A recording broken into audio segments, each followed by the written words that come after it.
নিজের অভিনয় দক্ষতায় দুই বাংলার দর্শক হৃদয় জয় করেছেন জয়া আহসান। বিজ্ঞাপন ও নাটকে সফলতার গল্পের পর এখন ঢালিউড ও টলিউডের ব্যস্ত অভিনেত্রী তিনি। জয়া তার কাজের আপডেট থেকে শুরু করে জীবনযাপনের ছবি সোশ্যাল মিডিয়ায় পোস্ট করে থাকেন। এবার তার বারান্দায় মিষ্টি আলু চাষের ছবি পোস্ট করেছেন।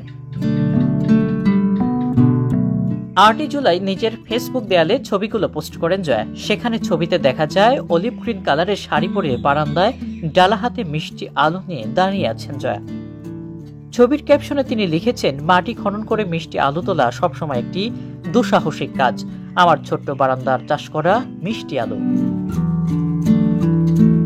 এই সময় জয়ের বারান্দায় বাহারি রকমের সবজি ও ফুল গাছও চোখে পড়ে। অভিনেত্রীর বারান্দা যেন একখণ্ড সবুজের মেলা। কেরিয়ারে ব্যাচেলর গেরিলা চোরাবালি দেবী, বিউটি সার্কাস, ঈগলের চোখ, একটি বাঙালি ভূতের গপ্প, রাজকাহিনী, বীর্জন সহ অসংখ্য সিনেমায় দেখা গেছে জয়াকে।